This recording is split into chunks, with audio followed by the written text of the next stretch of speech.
Hello ये आगे राहुल भाई राजापुर निवासी लगा 50 रुपए का इनाम।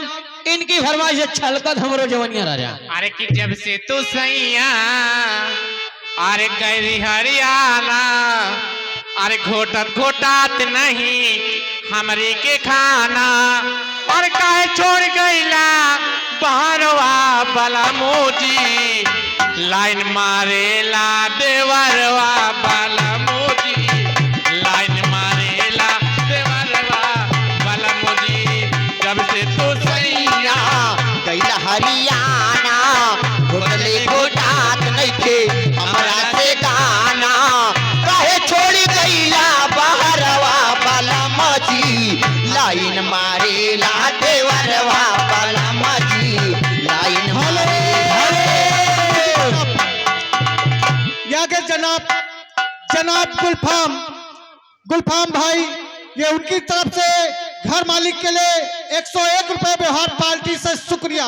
गुलफाम आपको मैदान प्रवा। हेलो ये आगे संग्राम भाई खारिम कबरों से लगा 10 रुपए का इनाम। फरमाइश हुई है छलकत हमरो जवनिया राजा।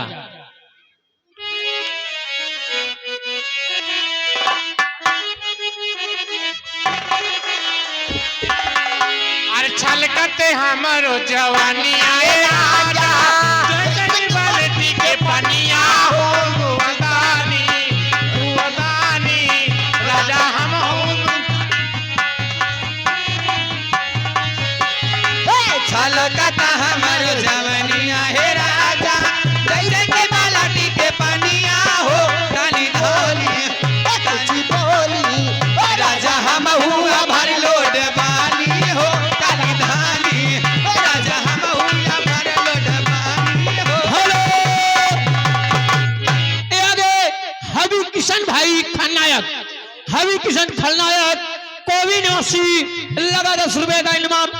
हमारे पार्टी हार्दिक स्वागत करती है। हमहू बानी तैयार रउआ पानी तैयार आया ओढ़ी के ओढ़नी जाने जानी जोर से लगे लगा के सारे दूरिया मिटा के राजा अरे तो हमारी जवानवा में हो रानी तब से तोहरे जागल बहनी हो रानी मत तनार दिया है सही जागल बहनी राजा मेरा मान के खतिया बिछावली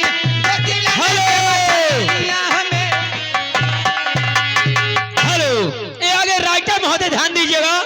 ये आगे दिलदार भाई यहीं के निवासी 51 रुपए का व्यवहार घर मालिक को पार्टी हार्दिक स्वागत यहाँ करती के है। रामबरन भाई आप पूरे खारी ये घर मालिक को 50 रुपए व्यवहार 10 रुपए हमारी पार्टी के लिए इनाम पार्टी शुक्रिया। अरे हमको तार गई हो सुंदर बार पैनी हो अपने बालाओं के प्यार में समार गई हो ये खुशी रहे न गमारे मोर पियावा दुलारे आय हरे ए सखी पियावा दुलारे आय हरे हो सखी पियावा दुलारे हमको तार गई हो सुंदर बाना पैनी हो अपना राजाऊ के प्यार में सावरा गई हो ए खुशी रहे न गवर सखी पियवा दुलारे हाय हाय रे सखी पियवा दुलारे हाय हाय रे सखी पियवा दुलारे ये आया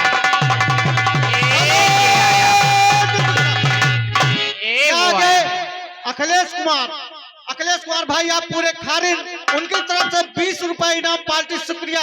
लेकिन गाने की फरमाइश है टुन टुनक टक टुन्ना। हेलो ये आगे अजय भाई पूरे हुलास के निवासी लगा 20 रुपए का इनाम। फरमाइश पर ध्यान दो। फरमाइश है बाजा बाजी की ना बाजी।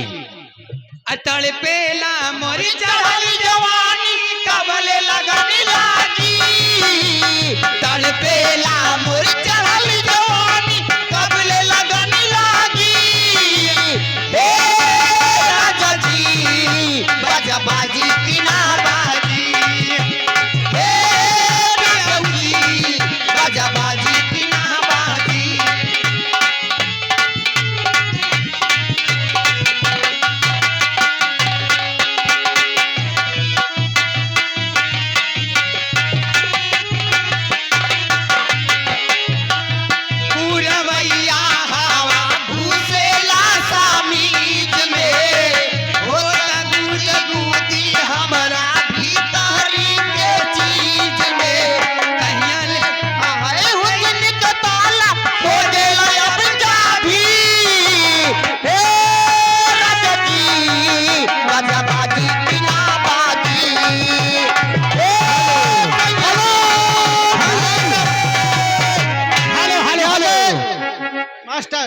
यहाँ के अजय कुमार आप ग्राम भेलिया 50 रुपए का इनाम, लेकिन गाने की फरमाइश है क्या? वायलिन का फेल कर था वो आया हाँ, राइटर महोदय ध्यान दीजिएगा। ओ लिखने वाले ध्यान देना, नहीं तो हमसे पूछना नहीं दोबारा।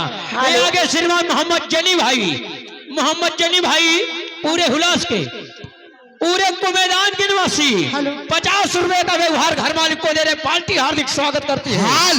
हालो मैडम जी गौर कीजिएगा, ये आ गए बबलू फौजी ग्राम निवासी भेलिया, उनकी ओर से 100 रुपए का पुरस्कार सबसे बड़ा इनाम आया है, ध्यान दीजिएगा।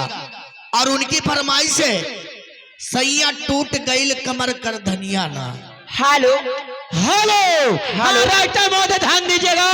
ये आगे हरपक भाई पूरे कुनेदान, ये 100 रुपए का व्यवहार घर मालिक को दे रहे। पार्टी हार्दिक स्वागत करती है। और सुनिए, ये वही छाया हुआ नाम बबलू सिंह फौजी ग्राम सभा भेलिया, उनकी ओर से 200 रुपए का व्यवहार घर मालिक के लिए पार्टी हार्दिक स्वागत करती। वही गाना करधनिया ना करधनिया ना। हेलो ए कर धनिया ना करे धनिया ना, हर पिया टूट गईल कमर करे धनिया ना, सैया टूट गईल कमर करे धनिया ना, करा धनिया ना करे धनिया ना, करा धनिया ना करे धनिया ना, सैया टूट गईल कमर करा धनिया ना। हेलो ये देखिए आ गए मोहम्मद नईम नेता, उनकी ओर से 100 रुपए का व्यवहार पार्टी हमारी हार्दिक स्वागत करती है। यहाँ के रामबरन भाई पूरे खारिन 10 रुपए इनाम, लेकिन उनका कहना है जो भी गाना गाए पूरा गाए, अन्यथा किसी का पैसा बर्बाद ना करें। हेलो ये आगे विधायक भाई की तरफ से 50 रुपए का इनाम रहा है, लेकिन 50 रुपए का इनाम पे फरमाइश है गाना पूरा होना चाहिए। चोली के पीछे क्या है? हालो मैडम गौर कीजिएगा, फरमाइश लग गई, क्या है? फरमाइश लग गई। कुक वाला गाना चालू हो जाए, म्यूजिक रेडी। अमर बहादुर उनकी ओर से 120 रुपए का पुरस्कार। पास्टर जी गौर कीजिएगा, उनकी ओर से 120 रुपए का पुरस्कार। और गाने की फरमाइश है दबदबा रहेगा, दबदबा बना रहेगा। आगे चंद्रेश भाई आप असरापुर 10 रुपए इनाम, लेकिन गाने की फरमाइश है मैंने चाहा किसी और को, आपने चाहा किसी और को, कोई गाना है। सबसे पहले 120 की फरमाइश मैडम गौर कीजिएगा, दबदबा है, दबदबा रहेगा, दबदबा बना रहेगा। और हम रोटी राती राती पड़ोसी जब जय मेरे छाती, हम तो रोटी राती राती पड़ोसी जने फाड़ जा छाती, देख के दुनिया हमको देखे जैसे चले रहेगा, दबदबा था दबदबा है, दबदबा बना रहेगा, दबदबा है, दबदबा बना रहेगा।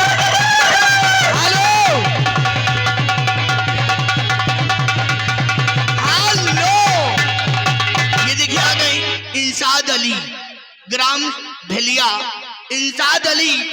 भेलिया के निवासी, उनकी ओर से 100 रुपए का व्यवहार घर मालिक के लिए पार्टी हमारी हाथ